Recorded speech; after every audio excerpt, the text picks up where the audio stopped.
Hi everyone, welcome to our preview webinar. We're going to get started in just a few minutes. If everyone can, do you see your raise hand button? If you can raise your hand, if you can hear my voice, that would be great. All right, we've got a few hands. Fantastic. Yeah, we'll get started in just a few minutes. I'm going to invite you to go ahead and check out the materials that I've posted. They are in the drop-down button. It should be a TAMS info sheet. So if you haven't looked at that, go ahead and take a look at it, and we'll get started in just a few minutes.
All right, everyone, I think we're ready to get started.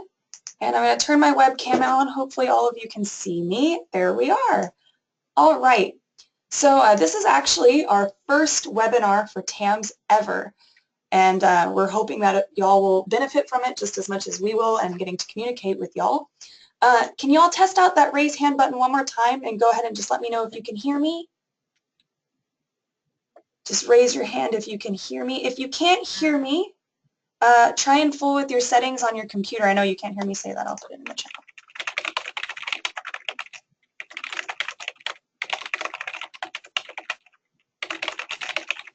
All right. So here we go. We're going to get started talking about TAMS. I'm going to put all your hands down, and let's get started. I can actually get it to click. There we go. All right. So we're going to be using the chat window today to kind of communicate y'all's questions to me. So if you can actually test that out for me right now, go ahead and tell me your name, where you're from, and maybe your grade level.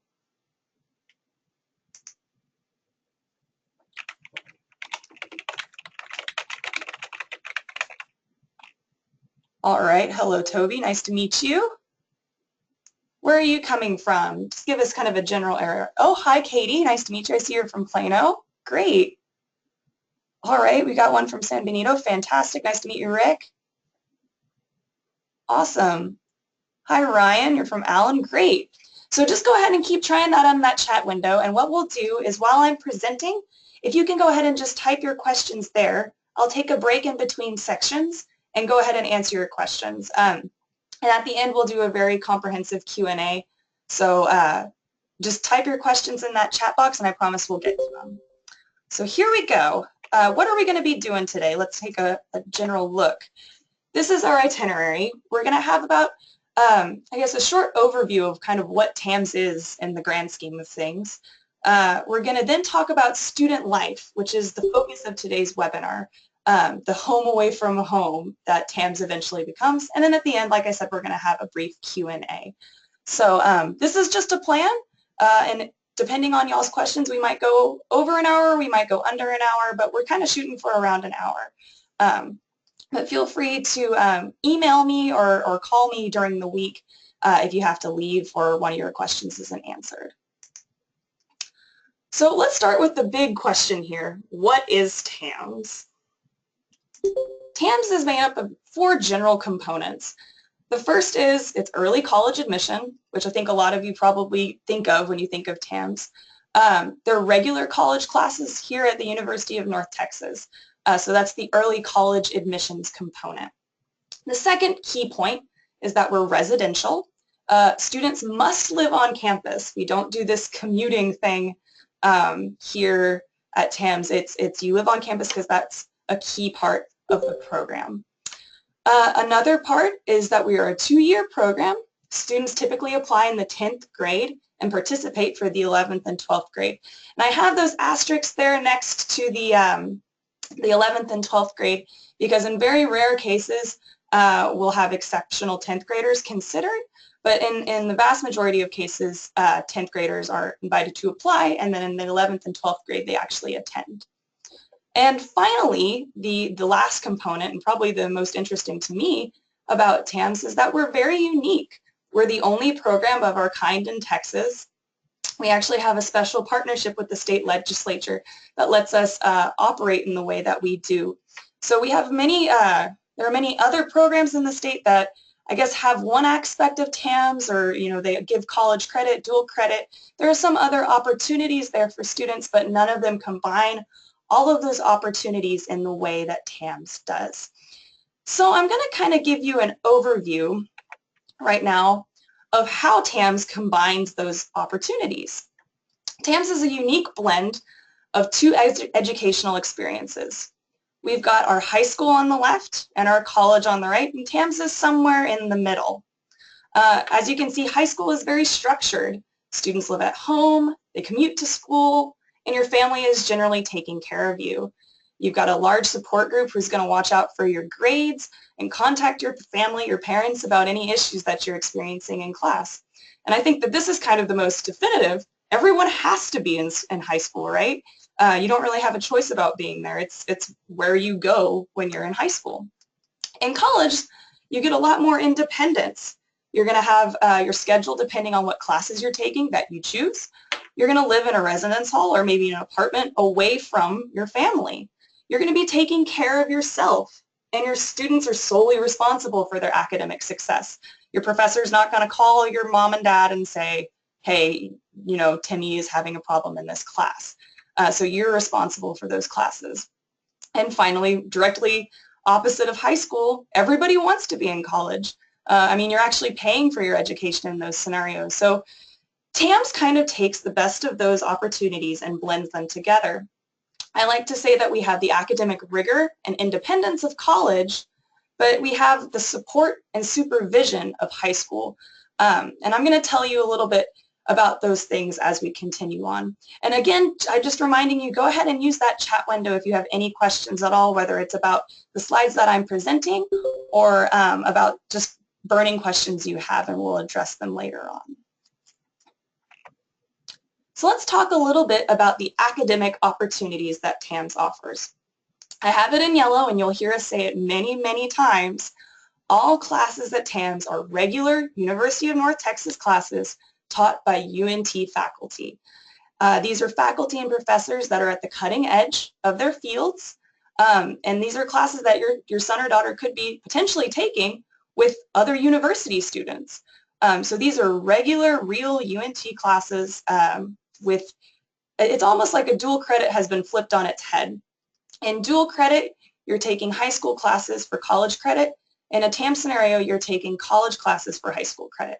So that's kind of the I guess, academic substitution that we do. We do have 2 academic tracks, so you do get a choice in your freshman year whether you're going to take biology or computer science. We're very excited about the computer science option because it's just been added. I think last year, this current year is its beta test, so we've been offering that going forward. So you have a choice of biology or computer science. Again, since these are regular UNT classes, students will graduate with up to 2 years of college credit under their belts. We usually say you probably graduate with around 72 plus hours of college credit, and that credit is transferable to most state schools. If you continue at UNT, you'll actually just glide right through because you're registered as a UNT student. So 72 hours of college education, college credit by the time you graduate high school. Some of the other academic opportunities that we have mentored research available during the summers and throughout the year, which means that students are able to work with a faculty member in their lab, and occasionally they're even cited and written in as authors in journals. So that's a huge opportunity that a lot of high schools don't provide, and since this is a university campus, those opportunities are available here. And finally, this is kind of where we blend the high school element into the college.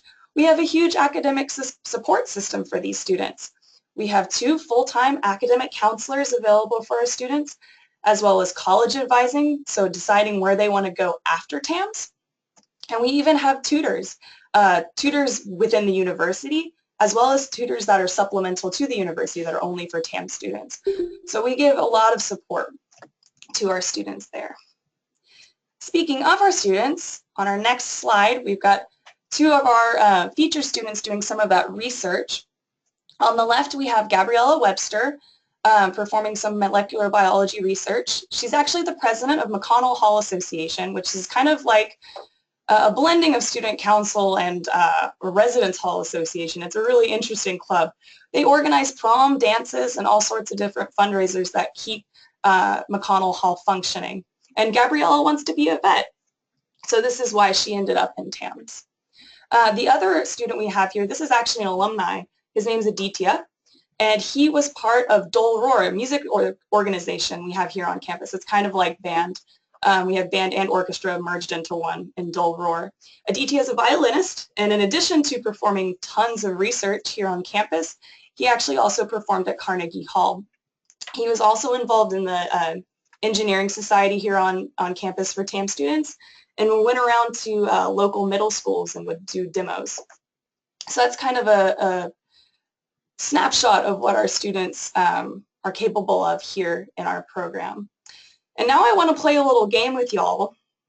This game is called Name That Research, and I've invented it. We've got 3 pictures of students, TAM students doing research in labs here, and I'm going to read off the title of a research project. You'll notice that none of those research products are actually labeled.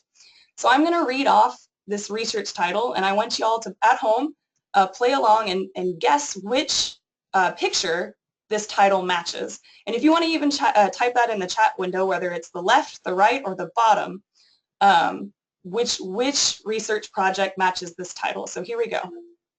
Epigenetic effects of hypoxia on the morphology and physiology of Drosophila. Any guesses?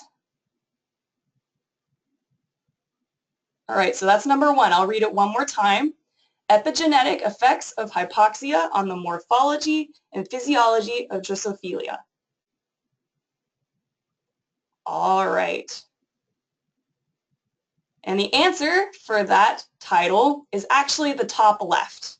So the top left, this one right here, is the correct research project for that title. So number 2, the investigation of the JAK-STAT signaling pathway in head and neck squamous cell carcinoma. Which do you think? Your remaining options are bottom or right. Which one? I'll read it one more time. Investigation of the JAK-STAT signaling pathway in head and neck squamous cell carcinoma. A small drum roll. The answer is, oh, we got answers coming in. The answer is the bottom.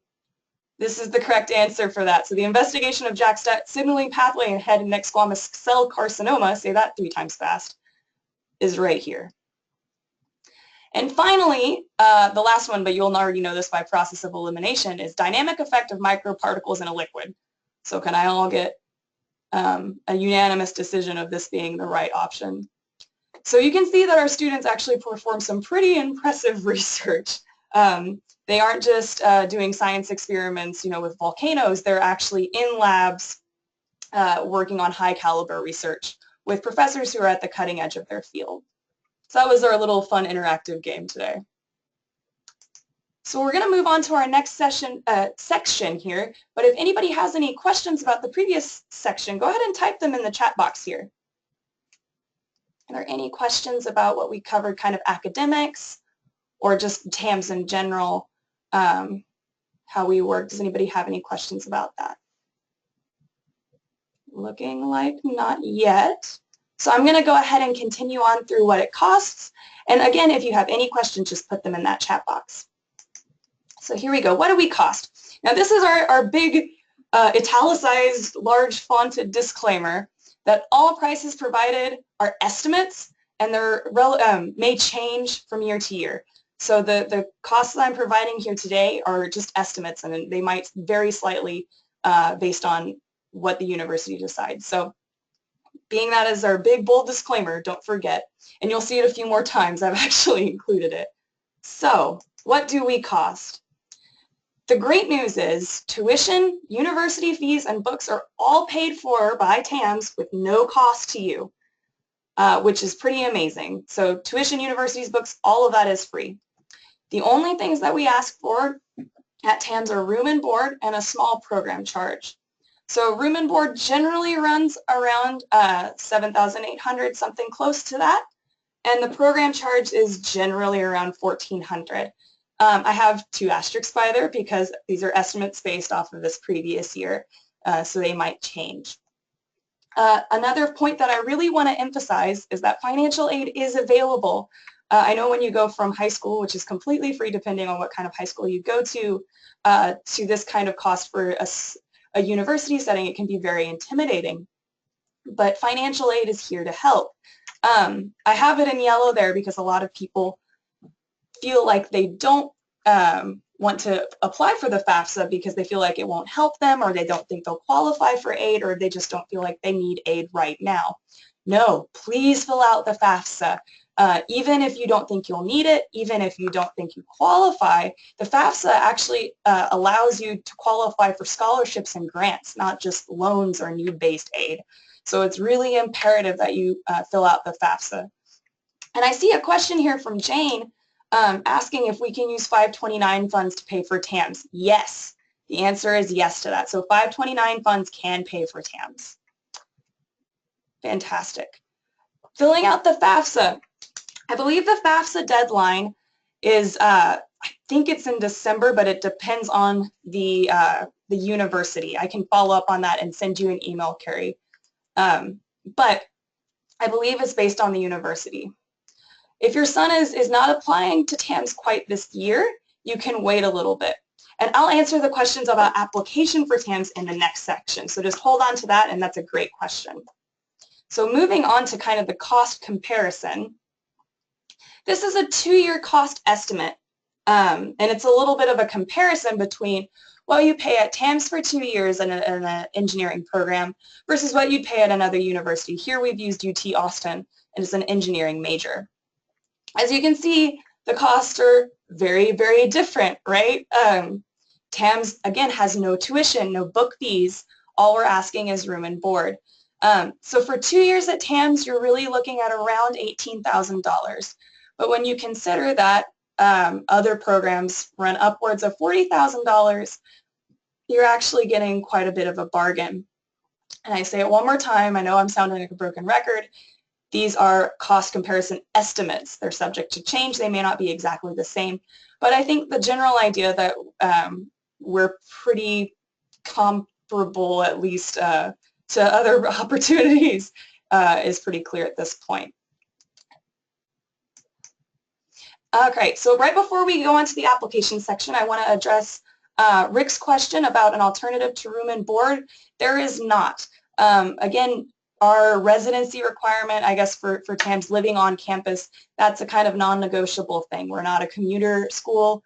This program, part of one of the main components of TAMS is the residency in McConnell Hall. So that part's not negotiable. But we do offer scholarships and grants, and there is need-based financial aid as well. So we'll go ahead and talk more about room and board in a little bit and kind of what the living situation is like, but that is a hard and fast requirement of the program, is that you live on campus.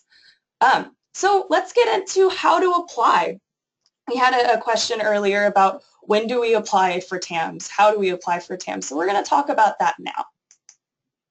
Eligibility for application to TAMS. You have to be a U.S. citizen. You have to be a Texas resident. And to answer the question, when do we apply? Generally when you're a sophomore. In rare occasions or cases, exceptional freshmen may apply and we might consider them, but by and large, you develop the skills that you'll need to succeed in TAMS by the time you're a sophomore. So that's when we ask you to apply. We ask that you complete Geometry Algebra 1 and Algebra 2. So those are pretty hard and fast requirements. And you must take the SAT. For the SAT, we only look at reading and math. If you're an exceptional writer and you want us to consider your writing scores, we'll definitely look at them, but they're not mandatory for application. So those are the basic requirements. And I promise I'll get to all of your questions at the end here. So what does an application look like for TAMS? Basically, there's an online application. It's online at tams-unt.edu under the admissions tab for how to apply. It's pretty hard to miss. And under that tab, you'll see an online application and all the information you'll need to apply, which I've also listed here. You'll see the second bullet point there is your waiver of access forms. We have teacher evaluations as part of the component, so 2 and 3 kind of go together. Under FERPA laws, you're actually entitled to view what your teachers say about you, unless you decide to waive your rights. We highly recommend that you waive your rights because obviously teachers may not be as honest with us if they think that you're watching. So we go ahead and recommend that you waive your rights, and we won't consider any teacher evaluations if they don't have that waiver form attached. So it's very important that you make sure you include that in your application. We also look at SAT scores, which I mentioned before, just math and writing, or math and reading, I apologize, math and reading, not writing unless you want to. And our SAT code is 6481. I know that's a common question. It's just the basic UNT code for the SAT is 6481. And we also look at your transcripts or report cards from grades 7 through 10. So that's kind of what an application packet would look like. Let's move on to the next part, which is these deadlines for these applications. Our deadlines are pretty cut and fast. They're not hard to understand. There's only two of them, early decision and regular decision.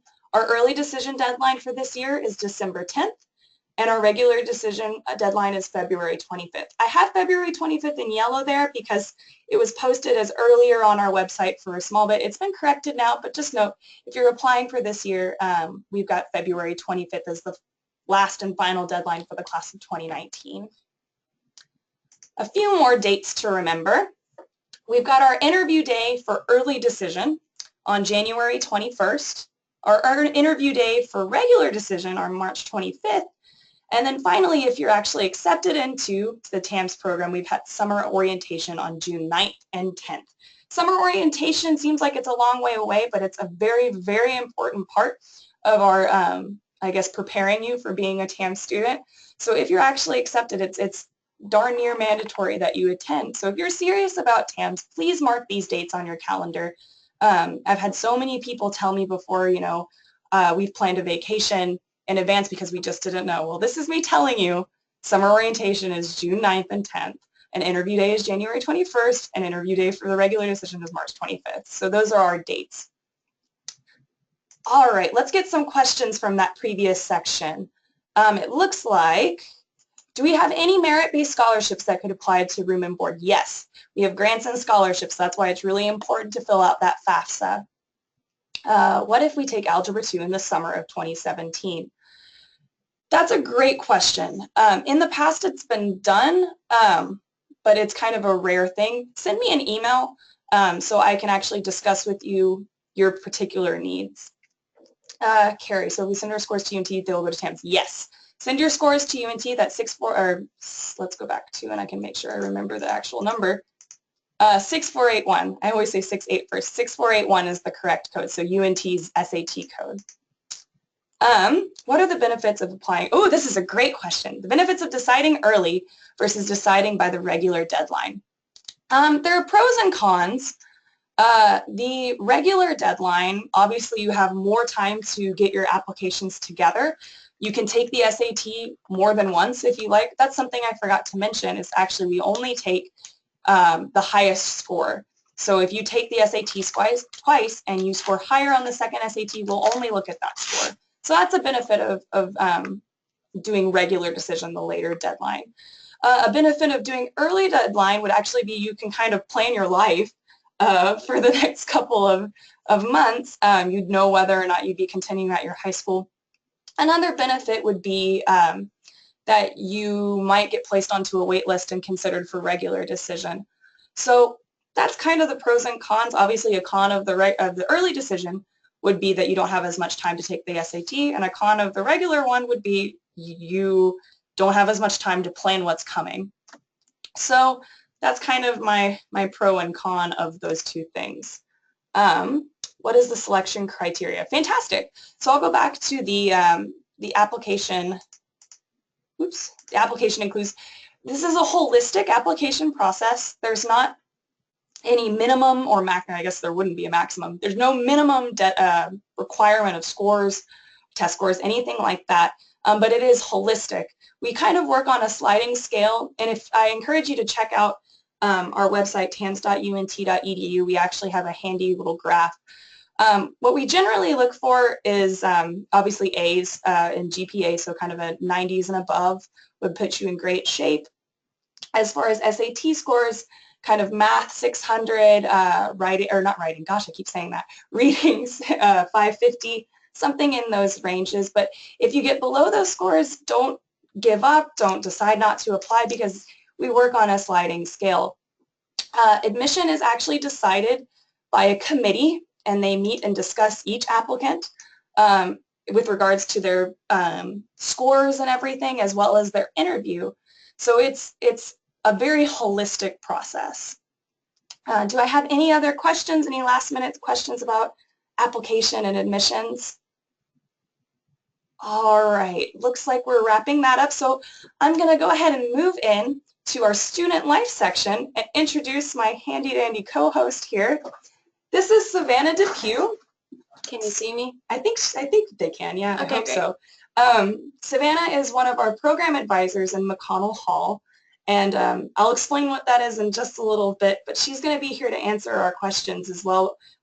Myself and Savannah will try and answer everything that you ever wanted to know about student life and probably more. I myself, I'm the TAMS recruiter now, but I actually used to work in student life with Savannah as the student life coordinator. I worked there for a year, so that's why I'm going to be doing this part of the presentation. So let's get started.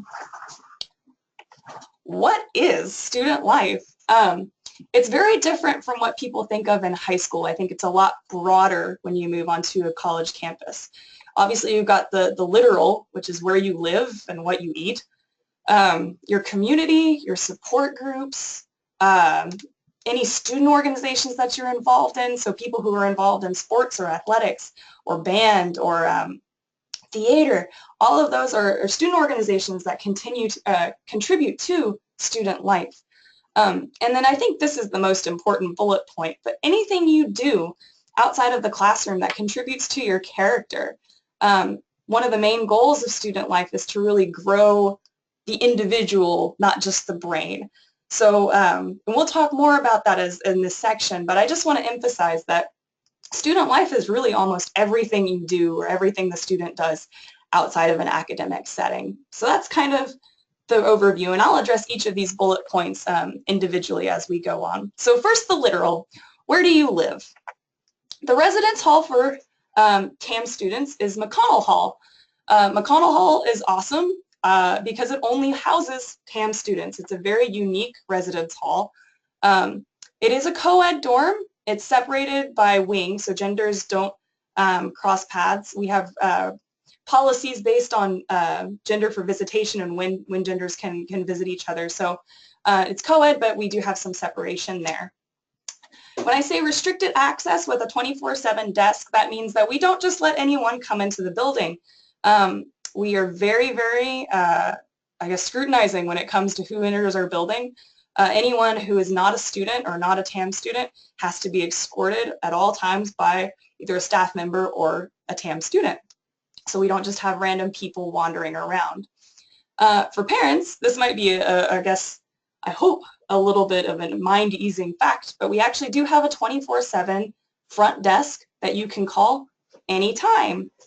So if you have a concern about your student getting, a stomach ache, or you feel like something might be wrong, you can actually call that front desk at 3 in the morning and there will be somebody there to pick up. We also have staff on call 24/7 as well, so in the event of an emergency, there are staff members there to go ahead and assist. Some facts about the hall in general: they actually houses 374 students, so you can imagine 374 high school students living together in one building. Gets a little bit crazy, but the cool part is we have a lot of common rooms available for our students to study or not study. You can see the pool table there, so it's very much a community. It's a building that feels like a home, and that's kind of the neat part about it. As for the actual living spaces, these are some pictures of real student rooms, so they did me a solid and cleaned up for me. You can see that there's 2 beds in that picture, which means every student has a roommate. That's part of that, I guess, growing the person is learning how to live in a room with another human. We have 3 types of bathrooms: private, suite, and community. So private obviously is just for the two roommates. Suite would be you're sharing with another room, so 4 people to 1 bathroom.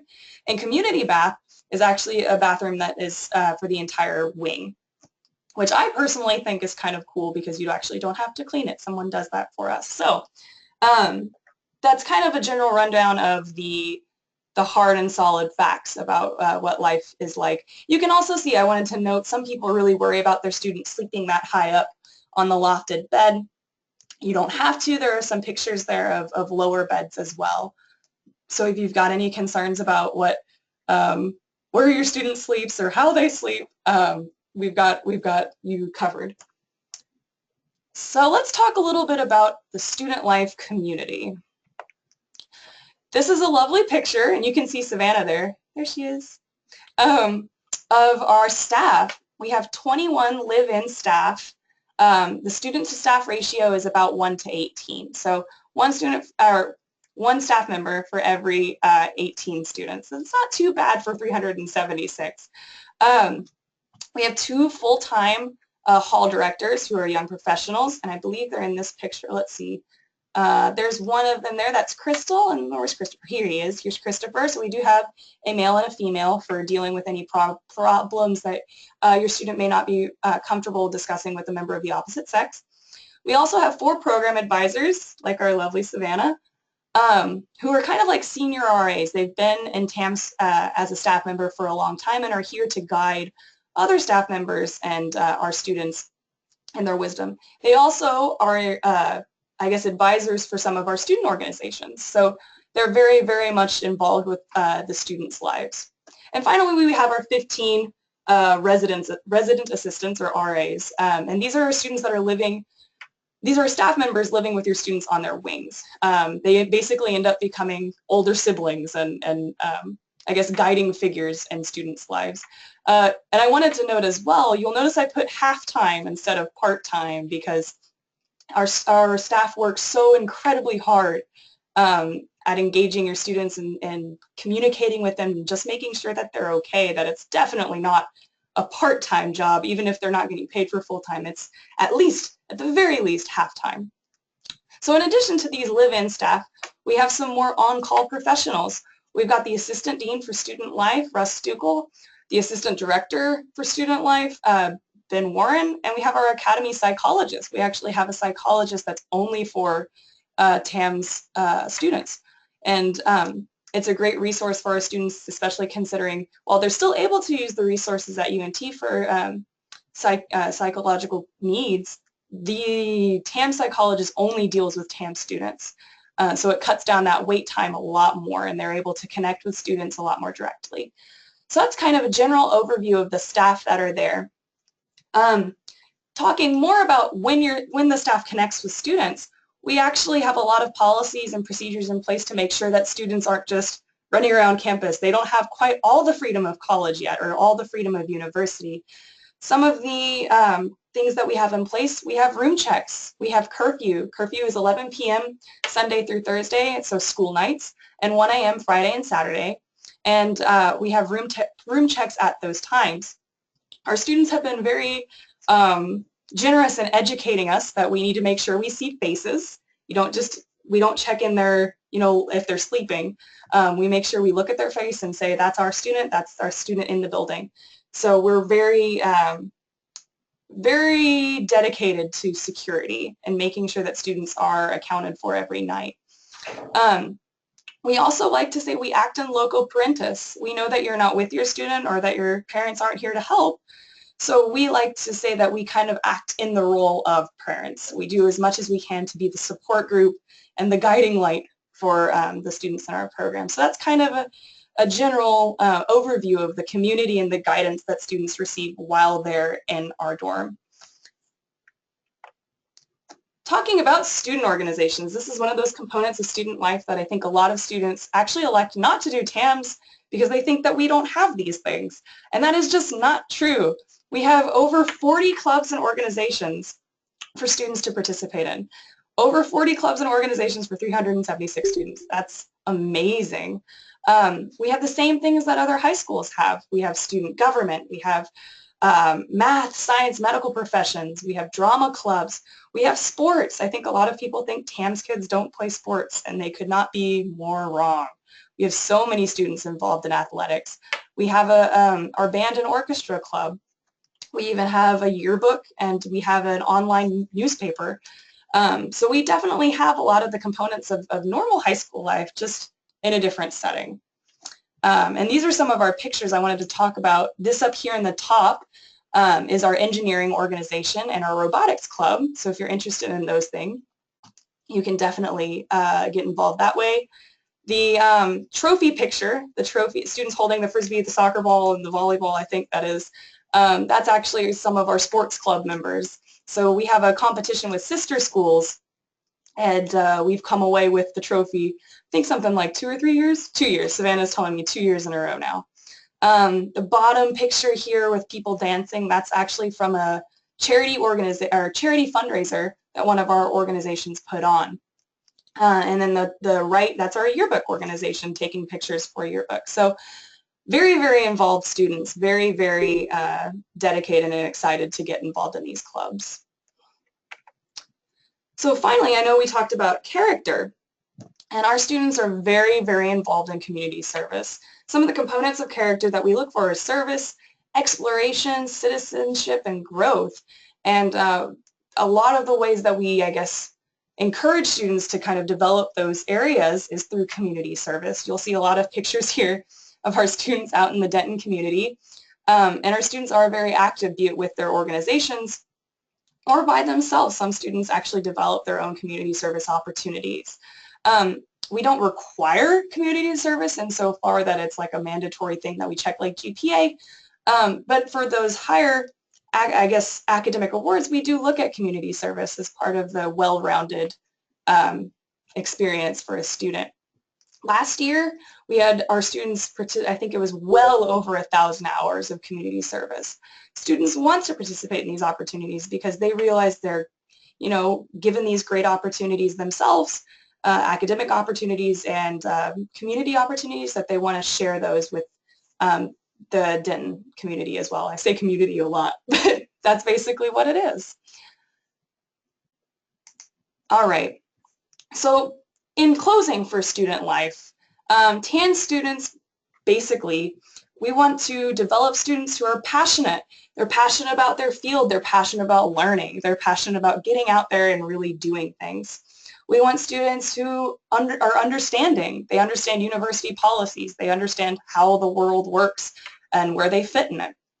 We want students who are responsible for themselves and others and their community as well as the environment. You look at that even more now, ethical operations and organizations. So we want students who are responsible and claim that responsibility. We want students who are eager, students who are eager to learn new things, experience new things, and eager to help. We even want students who are professional. That's something that we're really trying to grow with your students, is making them young professionals, being able to interact with staff and professors and even their colleagues in professional demeanor. And finally, we want students to be able to be independent. We want them to be able to function without constant supervision. And we see this growth from when they come in as a junior, and by the time they graduate as seniors, we really see that they've developed all of these areas of their life. Now, this is a cool little Easter egg that I noticed when I was putting this presentation together, is actually these features spell out, if you look down, they spell out pure pi, which sounds like absolute nonsense unless you look at the way we spelled pi. It's P-I, which is 3.14 forever and ever. And there's a reason that I've put that way. Part of our great student life community, I guess, is actually our alumni. One of the great things that you gain when you're part of the TAMS program and you graduate is this great alumni community. And every March 14th, which is Pi Day, our TAMS alumni get together wherever they are, wherever they may be in the world. We actually have, I think this picture down here is a community in Tokyo. This is Tokyo, this is Chicago, I think this is DFW. This is in California. So we've got TAMS students literally all over the world, and they continue to feel connected to their community because of things like Pi Day and things like student life. So that's kind of the coolest thing about student life, is you're growing this community, not just for now, not just for these 2 years, but honestly for the rest of your life and for your family. You can see some of the pictures have these TAMS students now have families, have kids. There's a baby in this picture. So we're looking for generations of Tamsters and that really solid familial community bond. So that's the student life presentation. And now we're just going to move into straight up Q&A. Anything about anything. I'll go ahead and address one of the questions from Carrie in here. Do students leave, or can students leave campus to go to church? Yes. Yes, they can. Students actually aren't allowed to have a car on campus until their senior year. But until then, we actually encourage them to utilize the public transportation that is around Denton. We have a great public transportation system. We have lots of buses. We actually have a train that runs, gosh darn, all over the place. And we have our staff that drive students to these opportunities as well. So students are definitely encouraged to leave campus for church if that's something they're passionate about. And there are lots of student organizations at UNT that are also like campus ministry opportunities. So they may not even have to leave campus depending on your religious affiliation. Any other questions? We've got lots of time left. I think we're running right on schedule. So if anyone has any burning questions about anything relating to TAMS. Or Savannah, do you have anything you want to, oh, here's one. Where do we stay during the summer? During the summer, you'll actually have the opportunity to go home. You can go home during the summer. If you're here for summer research, we're working on making that a summer organization. So there's a different hall that you could stay in on campus, there we go, during the summer. But for the most part, most students actually go home or pursue research opportunities elsewhere. I'm seeing another one. Savannah, do you want to grab this one? Oh, is there a cafeteria on campus? There are quite a number of cafeterias on campus. The closest one to our hall is Bruce Hall. It's more of a home-style cafeteria. There are vegetarian options there, but a lot of our students prefer Mean Greens, which is an all-vegan cafeteria that has all kinds of delicious things. I prefer their breakfast. Their vegan waffles are tip-top. They're pretty excellent. There's actually a dining hall, a cafeteria right across the street from their dorm. And that I think darn near all of the cafeteria options have vegetarian options. Correct. So no matter what your dining need is, we have a lot of students who are actually gluten intolerant or celiac, and we have a dietitian on campus who can work with them as well. So whatever your dietary need, whether it be vegetarian, vegan, there's a cafeteria on campus for you. I see one here about summer research. Is it expensive? No, and I'll say that is because we actually have a summer research scholarship. We have the opportunity for you to participate in research over the summer with a grant and a scholarship, so it's actually paid for. So no, it's not expensive, or it doesn't have to be. As long as you're not going eating lobster every night, it shouldn't be expensive. I read that there are about 300 job opportunities in campus. Goodness, that's a lot.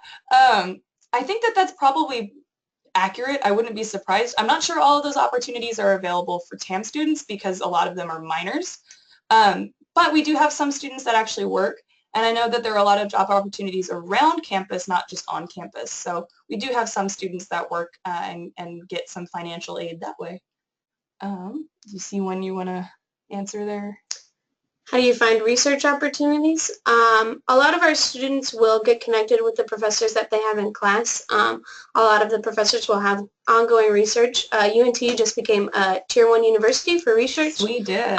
So that's really a high priority for the university at large, not just the TAMS program. So there are always opportunities to get involved. Along with that, we have a student organization called RO, which is the research organization that really focuses on connecting students with those opportunities, as well as going out into the larger Denton community and teaching science expos for students in elementary and middle school. So, yeah, there's tons of research opportunities, and I think it's one of the coolest things about TAMS is that our students are so active in their research. A cool fun fact, and this is I guess tangential to scholarships. One of the highest profile undergraduate scholarships available for students is called the Goldwater Scholarship. And that's for all undergraduate research. It's not just for like TAM students. It's, Harvard participates in this competition, the Goldwater Scholarship competition. If you are so lucky to even receive a Goldwater Scholarship, for your university, the maximum number of Goldwater scholarships available for your university would be 4. And UNT has actually had 4 Goldwater scholarships awarded to its students 3 years in a row, twice. The fun fact about that is actually all 4 of these Goldwater recipients last year were TAM students. So we have some students participating in very high-profile research and at a very high level. Let's see. Carrie has one. Is it true to get a summer research opportunity, we should email potential professors before we get? So we have a new opportunity that's emerged for TAM students that's an early summer research opportunity. And that's actually probably another benefit of doing the early decision application and applying early. That would be, I guess, the only benefit of emailing potential professors. I would advise against that, to be honest, especially since you just don't know who your student's going to be matched with for professors. It wouldn't really be beneficial to email potential professors. Now, if you wanted to email the TAM staff, we might be able to help prepare you and your student for those types of opportunities like the early summer research opportunity. But as far as emailing professors, I wouldn't advise that. Is community service? No, community service hours are not required to stay in TAMS. We do require them for some of the more prestigious awards upon graduation. If you have, I think, what is it for Gold Cord, 100? 100 hours for a very prestigious award, or if you want to be a National Honor Society, we might require community service for that. But as far as staying in the academy, no, community service is not required. But I think you'd be surprised how many hours you can, I guess, rack up just by having fun with some of your organizations. Yeah, there are certainly quite a few opportunities for service. We have another club or organization that I am the advisor of called Helping Other People Everywhere. HOPE is what we call it in-house, and they provide all sorts of opportunities from pet shelter volunteering to middle and high school tutoring. And if you want to learn more about them, they actually have a website. So if you just Google HOPE TAMS, it should come up. It should be your first option. Yeah, they do amazing research, I think, or not research, community service. We had last year their HOPE auction. How much did it raise? We raised over $4,000 for water.org, which provides clean, sustainable drinking water for underdeveloped countries around the world. Yeah, our students are really active and very passionate. That's what we go back to, those things we want to instill. Ooh, Savannah, do you want to get the next one? I think that's a good one for you. What if you don't want to eat at the cafeteria? Can we go out to buy food and eat it at the dorm? You can. That's going to be a conversation with UNT housing as a whole, because when you live on campus, you are required to have a meal plan. And that would be Crumley Hall. If you Google UNT housing, you should be able to come up with it. We do have a kitchenette in the building where you can cook all kinds of different foods, and it's available for checkout all the time if that's kind of the way you want to go. I just recommend you don't burn any beans or anything like that or set off the fire alarm, so we'll have to leave. Agreed, yeah. No, there are lots of dining options actually that are on campus but are not affiliated with the cafeteria. We have a brand new union here at the University of North Texas that has Chick-fil-A, Starbucks, Fuzzy's Taco, Burger King, Taco Bueno, Jamba Juice, which I never really was into, but that exists here now. So there's all sorts of different options beyond the cafeteria. Now those are supplemental costs to your dining plan, but if you're really craving a chicken biscuit, I'm not going to fault you for that. So, all right, let's see if we have another question here. Can I connect with current TAM students that used to attend my junior high school to ask them questions that come up during the year? Sure, if you know a TAM student and you have their contact information and can contact them in a way that's professional and non-invasive, go for it. You can also feel free to email me, and I can try and find out if I can come to your school at some point. And I'll include my email and phone number in the chat window just before we close. And you'll also actually have a closing, I guess, survey about this little webinar, and my email and contact information will be in there. But sure, yeah, if you know a TAM student who is currently here and you can contact them and they'd be okay with that, by all means, go ahead. Is there an entrance exam in addition to the application process that you may? Not an entrance exam, it's actually a placement exam. So during summer orientation that I mentioned, that June 9th and 10th, after your student is admitted and invited to summer orientation, we'll actually have a math placement test. It's not an entrance exam at all. There's no, I guess, right or wrong answer for that placement test, but it is a just a way for us to get to know what your needs are with math. So if you're placed in a pre-cal or calculus 1, calculus 2, that's what that is for. We also have a math exam on the day of interview day, so if you're invited to an interview, we'll have a math exam at that time as well. Those scores are considered, but like I said before, it's a holistic application process, so they won't make or break your application. All right, that's a really good question, thank you. Are there any other questions about TAMS, life in the dorms? Here we go. I'm in AP Physics this year. Should I take the AP test or will TAMS not accept the credit? That is a great question. I'm so glad you asked that. Yes and no. So TAMS does not take AP credit in place of core classes. And you'll see on that info sheet that I gave as like the class material. If you here, let me see if I can actually pull that up for everyone. Let's see here. I want to open it. There we go. And here we are. Come on. So we'll look here on the second page. You can see that we do have physics as part of our required core. Oh gosh, that's been very high, hasn't it? It's okay, I'm short, guys. I've been used to it my whole life. So we do have physics as part of our required core, which means that your AP credit, even if you got a 5 on that AP test, you wouldn't be placing out of the TAMS core of physics. However, it might benefit you in other ways. If you apply to another university after you finish TAMS and they want to see your AP scores for that to consider you, I guess, exempt from some of their classes, that might be a way to benefit you. So it's a mixed bag. It won't get you out of core classes here, but it might later on. So it's really up to you about how confident you are in physics and how much time you want to spend studying for that test. I'm so little. All right. Who can we email or connect with to get any queries? And me. You can email me. I'll include my email and my phone number at the end of this webinar in the chat window, and then as well in the survey that's going to follow. It's actually in the instructions, my email and contact information. So please feel free to reach out to me. I'm here 5 days a week, and I'm excited to get to talk with all of you. So for sure, email me, and I'll just go ahead and put them in there now because we've had a couple questions about it. Mary Collins. Whoopsies. Should probably make sure that that's right. And then my phone number, anytime, is right there. So if anybody needs to have a very personal question that you don't feel comfortable asking now, or if you think of something after this webinar, feel free to email me or call me, whatever you need to do. 8 to 5. In the rare occasion that I don't answer the phone call, I will just leave a message and I'll get back to you that day.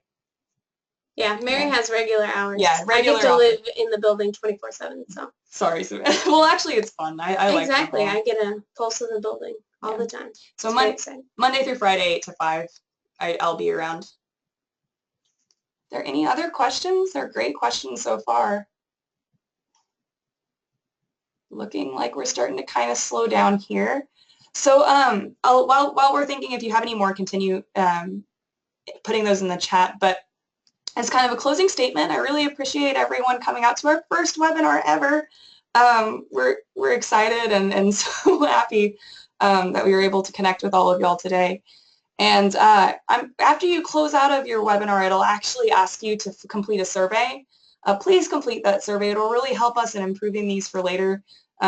There's a rating 1 to 5, 1 being like this is strongly disagree, 5 being the highest.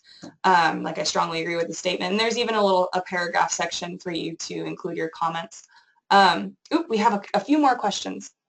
Can we transfer the hours we already have now for TAMS? If you've got college credit hours, this is a mixed question. You can transfer credits if they aren't core credits. So you can't replace these required courses that we see here But if you want to take an elective, say you're really gifted in Spanish and you already have like 2 years of Spanish under your belt from high school, 2 years of college level Spanish, you can actually test out of the Spanish here at UNT and get credit for that if you want to continue taking Spanish at a higher level. So that's some of the ways that transferring credit might benefit you. But again, you cannot replace core courses with AP credit or transferable credit. What are must-have in 9th and 10th grade to advance to TAMS? Basically, if you're looking to prepare yourself for coming to TAMS, some of the things that we, I guess, recommend, one is just really challenge yourself academically. If you're looking at what classes do you have and there's a, say, biology not regular and then a biology honors, we want to see that you took the biology honors, or we want to see that you're taking AP classes when you have the opportunity to. We want to see that you're kind of driven and academically motivated. So that's one key thing that I would say is if you're really preparing to take those challenges seriously and to accept them when they're offered to you. Other things, just make sure you keep your grades up, get involved with school. Don't just do grades, don't just do books. Make yourself well-rounded. And prepare for the SAT. That's one that I wish somebody had told me when I was in high school. Prepare for the SAT. Actually do one of those online courses. Pick up a book at Barnes & Noble and study. And that'll help a lot. It does affect your grade, and that'll affect how we view you as a student. Carrie, what would you recommend to do on the essays? Be yourself. Have somebody proofread it. Make sure you have somebody proofread your essay. Be honest, be open. We really are looking to make sure that you have that science, kind of STEM, science, math, engineering, research, motivation. So if that's something that you want to talk to us about, your passions there, we want to hear that. But be honest with us, be open with us, and generally we respond well to that. Just make sure you have somebody proofread it. That's just good advice for any essay ever, is have somebody proofread your essay. If you are accepted, when will you know this? Generally, after the deadline, I want to say within 2 weeks. I could be wrong on that. I will send you an email because I believe I have it from this webinar. Hold on, I'm making a note now.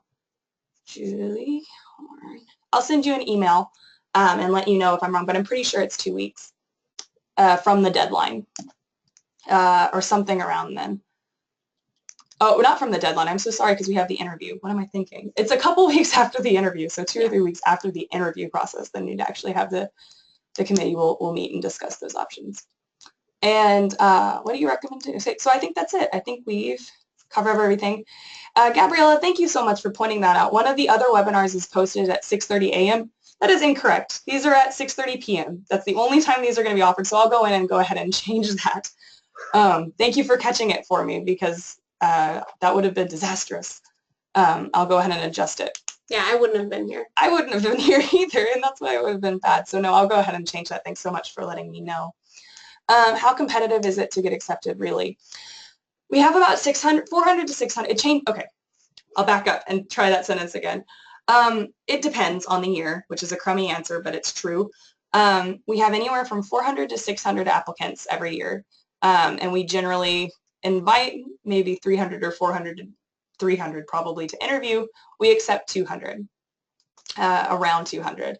So you can kind of do the math yourself on that. If we have a 600 application year and we accept 200, then that's going to be a more competitive year.